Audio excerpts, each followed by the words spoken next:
Bismillahirrahmanirrahim. Assalamualaikum warahmatullahi wabarakatuh.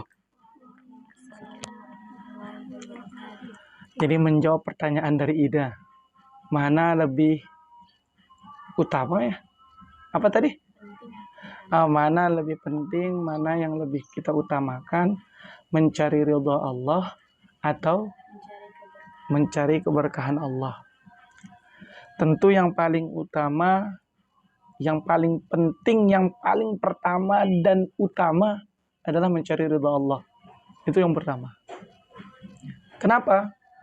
Karena orang gak bakalan dapat suatu keberkahan kalau gak ada ridha Allah. Bahkan masuk surga sekalipun itu karena ridha Allah, karena rahmat Allah. Jadi yang paling terpenting itu adalah mencari ridha Allah. Baru kita dapat berkah. Sama dengan ketika kita menuntut ilmu. Apa niat kita pertama? Mencari ridha Allah. Apakah niat kita yang pertama mencari berkah? Enggak. Ridha Allah dulu. Kenapa? Siapa yang memberikan keberkahan? Allah yang memberikan keberkahan. Makanya cari ridhonya dulu. Cari senangnya Allah. Cari sukanya Allah dulu. Ini cari berkah aja tapi Allah nggak suka kan? Sama dengan kita ibadah juga kan? Kita ibadah itu mencari ridha Allah atau mencari apa? Tuh. Tingkatan tertinggi itu ibadah. Ngerti nggak Ida? Jadi kan ada orang kalau ibadah pertama niatnya takut siksa api neraka. Itu yang pertama. Kemudian yang kedua, niatnya ibadah karena mencari pahala. Benar nggak? Ada juga orang niatnya hanya menggugurkan kewajiban. Ya kan? Apakah semuanya benar? Benar semuanya. Pertama, kita menjalankan kewajiban kan? Kedua, takut siksanya Allah nanti kalau kita nggak ibadah kan? Terus yang ketiga, ingin masuk surga dapat pahala kan gitu. Nggak salah orang berniat seperti itu. Tapi ada tingkatan tertinggi untuk niat kita, yaitu mencari ridha Allah. Itu yang paling utama itu. Makanya kalau kita nuntut ilmu itu juga ridha Allah kita cari. Ya, niat kita untuk mencari ridha Allah. Kemudian baru ingin menghilangkan kebodohan diri sendiri, orang lain gitu kan, mencari kebahagiaan akhirat, ya kan? Itu dalam kitab ta'lim kan itu. Perbanyak niat juga dalam menuntut ilmu. Nah, kalau menuntut ilmu banyak niat itu bagus. Ya Hidayah. Nah, jadi penting sekali yang namanya kita mencari ridha Allah ini. Penting sekali. Dan untuk menggapai ridha Allah itu selain daripada niat ya, selain daripada niat kita untuk mencari ridha Allah ya, untuk mencari ridha Allah tidak hanya berdiam diri di rumah, ya kan? Tidak hanya kita momot mecu aja di rumah, ingin cari ridha Allah tapi dia nggak mau ibadah, bisa nggak ridha Allah itu turun? Makanya keberkahan hidup nggak ada di sana, ya kan? Bahkan ya, jangankan ridha Allah, kita bersyukur saja kepada Allah, itu kita sudah dapat berkah itu. Sebagaimana kan yang diungkapkan oleh para ulama kan, manatul barakah asyukru ala ni'mah. Jadi inti daripada keberkahan hidup itu ketika kita mensyukuri nikmat Allah. Itu bersyukur loh. Udah berkah hidup kita. Apalagi mencari ridha Allah. Udah luar biasa itu.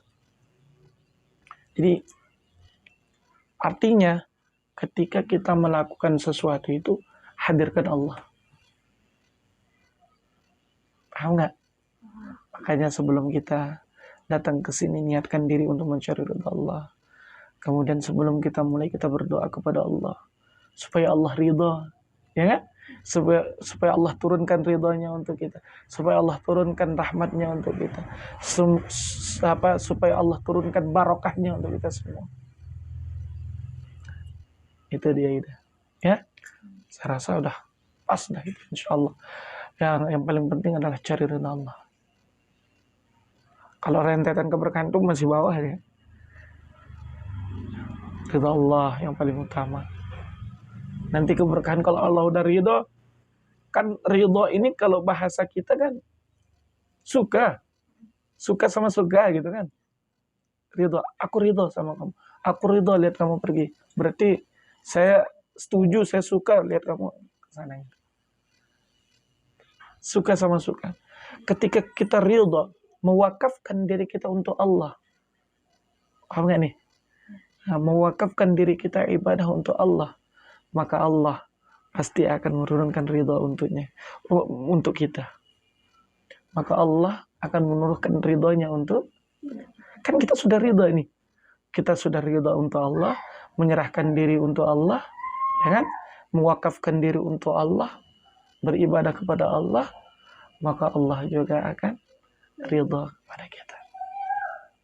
Pasti kena periak gitu itu kah?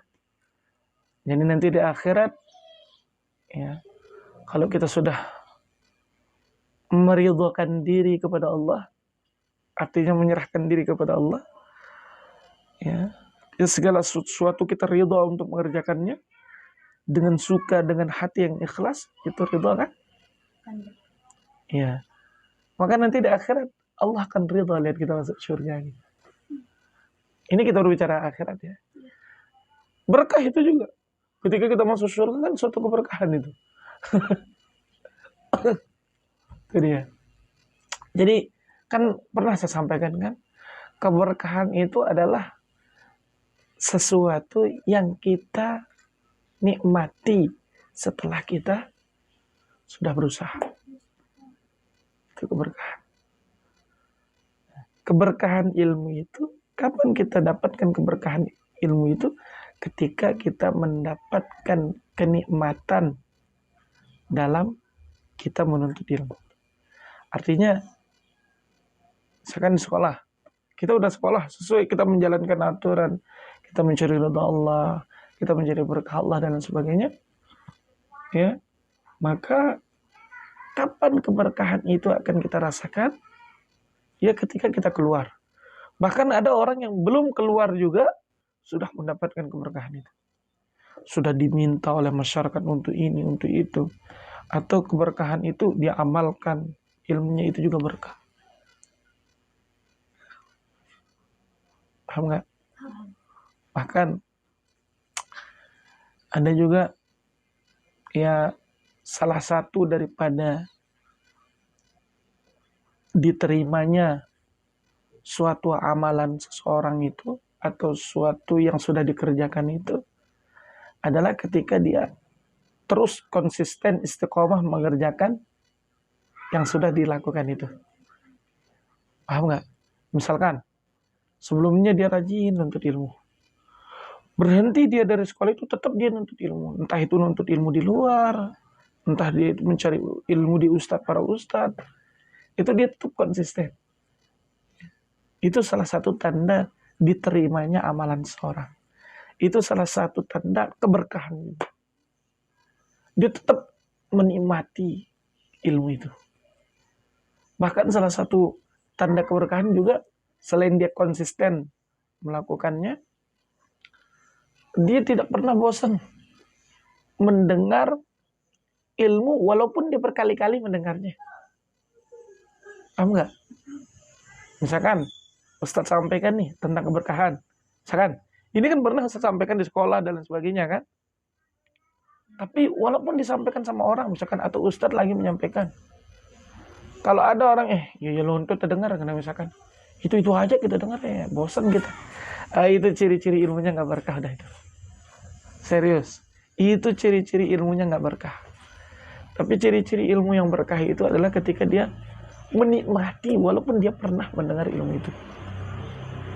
Itu juga salah satu tanda ya keberkahan ini. Banyak tanda-tandanya. Kan tadi udah kan. Yang pertama, dia akan merasakan apa tadi? Hasil lah, bisa kita katakan hasil. Dia akan merasakan hasil yang sangat nikmat setelah dia menuntut ilmu. Kemudian dia akan digunakan, dihormati oleh orang. Itu keberkahan ya. Dia akan dihormati, dimuliakan oleh orang lain. Walaupun ada juga yang nggak suka kan. Itu jauh wajar itu. Udah lumrah di kehidupan ini. Bahkan kita mati pun ada yang nggak suka kan. Terus salah satu tandanya juga, tidak pernah bosan untuk menuntut ilmu. Tetap nikmat. Tidak pernah bosan mendengar satu ilmu, walaupun pernah didengar di tempat lain. Itulah salah satu tanda dari keberkahan ilmu. Keberkahan hidup juga gitu. Seperti yang Ustaz sampaikan tadi kan, manatul barokah syukur ala ni. Keberkahan hidup itu adalah ketika kita mensyukuri nikmat Allah. Mbang ni ta harta, tak yang ngombe harta ente. Jadi syukurnya tidak sekedar dengan alhamdulillah doang. Jadi kita dikasih kita dikasih harta. Kita kemanakan harta itu? Apakah kita gunakan untuk berpoya-poya? Apakah hanya kita gunakan untuk shopping saja? Dan pada ujung-ujungnya pakaian yang kita beli itu akan menjadi keramut. Tahu keramut? Ya, menjadikan bekas untuk jadi pengelap. Ya kan? Apakah itu aja? Enggak. Jadi yang dimaksud dengan rezeki atau harta itu berkah ketika kita menginfakkan, mensodakohkan, menzakatkan, apalagi menyumbangkan, menghadiahkan sebagian daripada rezeki kita atau harta kita untuk jalan Allah, untuk orang lain yang membutuhkan. Berkah hidup kita di situ. Karena itu hakikat bersyukur. Dengan sekedar alhamdulillah doa. Paham enggak? Nah, ini udah beli baju lebaran nih. Nah, apa dibeli dah? Iya sih, ya Allah. Gamis. Gamis apa gini kayak gini? Atau abaya? Ada istilahnya kan abaya. Udah beli? Warnanya apa? Hitam. Hah? Bener. Udah saya duga nih. Udah saya tuh pasti itu. Nih. Sama gamis. Warnanya? Pink. Hijau. Hah? Merah. Yo, apa dong? Oh, buta warna berarti. Ungu. Masa nggak tahu? Terus bukan dia bilang. Kemerah-merahan ke keping-pingan ke hijau-hijauan ke atau biru ke. Apa? Gini yang kayak gini. Nah, pokoknya pink dah ke. Pink. Itu sekaligus hijab. Hijab. Sekaligus ini satu pasang. Memang sulit ya kalau perempuan itu sulit. Kenapa Ustaz bilang sulit? Kalau misalkan beli gamis, harus bisa dipasangkan. Kalau nggak satu pasang sama pakaiannya, makanya paling keren tuh kalau beli gamis itu satu style gitu sama hijabnya. Kalau nggak ada hijabnya, bingung nanti mau menyocokkan dengan warna apa itu. Nah, terkait dengan baju, pakaian. Berapa banyak pakaian kalian di rumah? Di gerobak kalian, lemari kalian? Nah, yakin Ustaz, jangan bilang sedikit, banyak pasti. Ya, apalagi perempuan kan? Memang sukanya ngoleksi.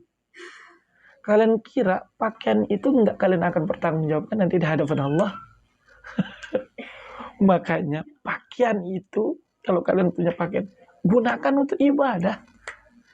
Jadi nanti ada yang jadi saksi pakaian itu. Ya. Paling tidak, ya ini paling tidak loh, gunakan untuk baca sholawat di rumah, gunakan untuk zikir, subhanallah. Alhamdulillah, Allahu Akbar. Gitu caranya. Semuanya kan. Makanya Ustaz, enggak sih Ustaz nyebut-nyebut diri Ustaz ya. Tapi tahadduts bin ni'mah ini sebagai motivasi untuk kalian. Baju-baju Ustaz yang memang udah dulu kita pakai memang ya.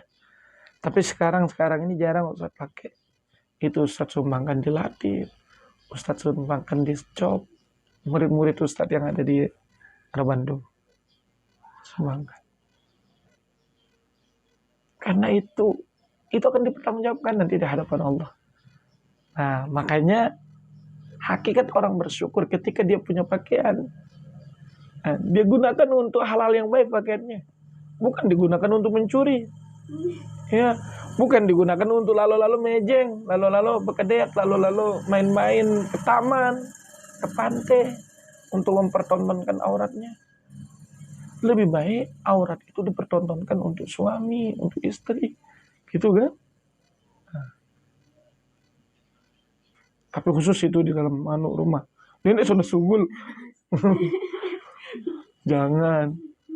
Ya. Nah, jadi itulah hakikat bersyukur. Ini ada sekedar ini kan kita berbicara keberkahan kan juga. Tadi kan untuk ridha Allah kan udah. Itu yang paling utama sudah.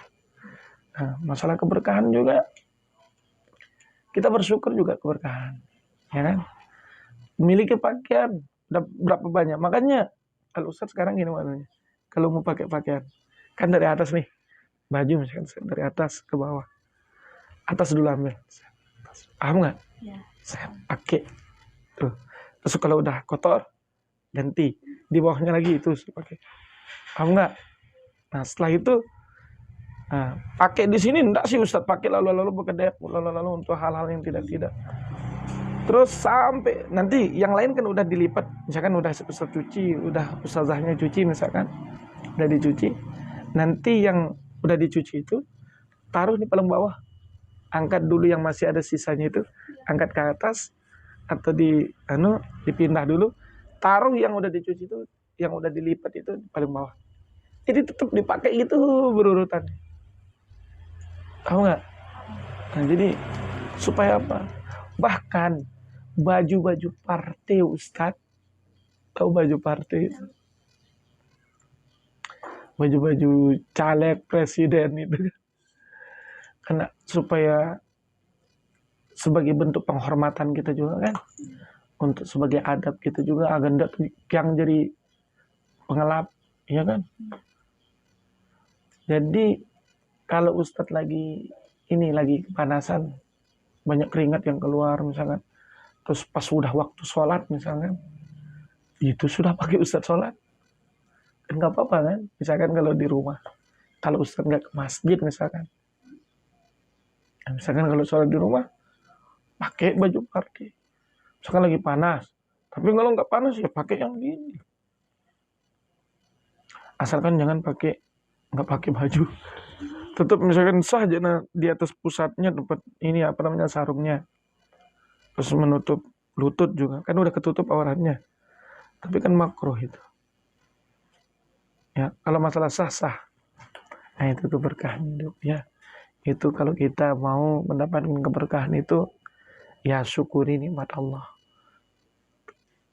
Apa juga misalkan diberikan motor, ada motornya, digunakan untuk apa motor itu? Apakah digunakan untuk pergi main-main, pergi untuk menontonkan aurat, atau untuk memperlihatkan aurat, atau justru untuk melihat aurat, pergi naik motor, pergi lihat aurat orang dan lain sebagainya.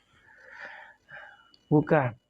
Motor itu bukan digunakan untuk itu. Motor diberikan motor sama Allah. Silakan gunakan untuk pergi nuntut ilmu, gunakan untuk pergi ke masjid, gunakan untuk apa lagi? Ya hal-hal yang baik sudah. Semuanya. Ini HP harus digunakan baik-baik. Ini jangan hanya game. Game boleh. Nggak ada yang salah dengan game. Hanya sekedar mau amalah aja kan game. Jadi mau amalah itu yang luar daripada ibadah. Ya kan? Ini kan game itu kan bukan ibadah kan? hanya untuk mengisi kekosongan misalkan. Tapi HP itu digunakan untuk hal yang gimana sih sebenarnya? Digunakan untuk misalkan ditaruh aplikasi Al-Quran, silahkan ngaji di situ. Terus atau punya grup WhatsApp untuk diskusi agama, gunakan untuk itu. Terus apalagi buku-buku bacaan novel atau pokoknya hal-hal yang baik-baik supaya kita aktif untuk melakukan sesuatu yang baik. Ya, ini HP bisa digunakan. Jangan hanya scroll TikTok, cuman itu aja kerjaan. Punya akun TikTok, masukkan sesuatu yang baik di TikTok itu. Ya kan, nasihat-nasihat. Itu ya. Apalagi? Itu masalah ridha. Ridha Allah dulu ya. Baru kita mendapatkan keberkahan. Ini saya jawab 21 menit ini. Belum, sebenarnya masih banyak. Memang ilmu itu luas. Kalau kita bahas satu persatu itu kan nggak bakalan habis. Apalagi dah? Ini. Kalau dia rusak baju kita gimana? Rusak gimana? Ini pertanyaannya nih masalah ini. Iya makanya kan tadi kan Ustadz bilang kalau memang udah jarang dipakai, kan Ustadz bilang jarang dipakai tadi kan? Ya. Ustadz kasih murid-murid Ustadz. Kenapa? Kenapa jarang dipakai? Pertama sudah kekecilan, ya kan? Nggak muat karena badan Ustadz kan besar. Ini tumben Ustadz mengatakan diri Ustadz besar nih, biasanya kurus. Kalau udah nggak muat, udah kekecilan, atau kalian yang sudah kebesaran, silakan disumbangkan saja. Siapa yang membutuhkan. Tapi kalau udah sobek, ya kalau udah sobek mau gimana lagi? Kalau bisa dijahit ya dijahit. Kalau nggak daripada mubazir kan, selama ada orang yang bisa pakai, silakan jahit dia. Kalau bisa dijahit. Tapi kalau nggak bisa udah bolong banget gitu, misalkan selalu bukan sobek. Kalau ini kan misalkan kalau ada garis-garis ini kan, ini tempat jahitnya kan bisa dijahit. Tapi kalau di sini bolong kan nggak bisa. Kecuali kalau dibuat jadi lengan pendek, ya kan? Atau di sini tempatnya bolong gitu. Nanti kalau ditempel kan, jelek rupanya. Ya silakan gunakan untuk apalah. Mungkin digunakan untuk di dalam kamar untuk pokoknya ya, atau mungkin apa ya, kalau solusi kalau udah bolong lalu ya jadikan pengelap lah yang ada fungsinya gitu. Ya kan ada fungsi juga untuk membersihkan. Tuh.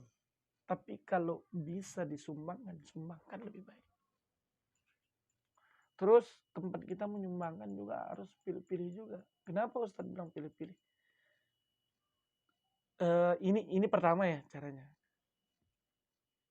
Kalau sekiranya baju itu, kalau bisa, itu disumbangkan kepada orang yang rajin ibadah. Lihat dia dulu. Kalau hanya sekedar main-main aja kerjaannya, jangan disumbangkan ke situ. Nah, tapi gimana kalau nggak ada yang rajin ibadah Ustaz? Di mana kita sumbangkan? Ya sumbangkan kepada mereka. Yang penting niat kita yang perlu. Ya, supaya ada yang dipakai sama orang, supaya orang senang kan dapat pahala kan. Idkhalus surur fi qalbil mu'min shadaqah. Jadi memasukkan kebahagiaan kepada saudara kita ke hati saudara kita yang muslim, yang mukmin, Islam, itu kita bersedekah itu. Dapat itu pahala. Tidak hanya pahala memberikannya pakaian, tapi kita juga mendapatkan pahala dia bahagia. Terus kalau menyumbangkan itu juga dendek itu paling lengi. Masa sobek ngesumbangkan kan ya Allah. Tersinggung orang ya Allah. Kayak saya nggak punya aja kan. Tersinggung orang. Jadi kalau bisa ya sekiranya layak disumbangkan itu ya yang bagus lah. Ya, yang layak lah. Kalau udah sobek sini ya Allah. Itu jangan sampai disumbangkan. Lu lamun nembilin nerima aja kan. Yang sih. Kan banyak dibawa sama Ida ini ke tetangganya misalnya. ibu atau dek mau ke baju ini misalkan. Eh, iya mau misalkan. Terus dipilih yang paling bagus. Kenapa apa misalkan. Terus ada ini tawarin, ini nggak mau ke yang ini, tapi ini sobek giniannya mau ke. Oh iya nggak apa-apa. Nah, itu kan boleh lah itu. Yang penting jangan langsung ngasih orang, ini ambil nih, saya mau ngasih kamu baju, tapi langsung sobek bolong di sini kan tersinggung orang. Itu. Ya, jadi bersedekah juga ada seadab-adab kita. Ini mentang-mentang uang 100.000 misalkan, ini aku bersedekah lihat kamu, ini langsung dilempar atau ampe sangang dengan kan itu menyakiti hati orang. Itu memang bersedekah ya niatnya, tapi caranya salah. Kan kalau kita ingin mendapatkan sesuatu yang baik, harus caranya juga baik. Walaupun niatnya baik mungkin kita berhusnuzon kan. Tapi kalau caranya sampai lempar orang kan nggak baik. Paham nggak? Lagi bagus itu. Masih jam 10:30 ini. Udah 26 menit, keren. Kita berbicara santai-santai aja.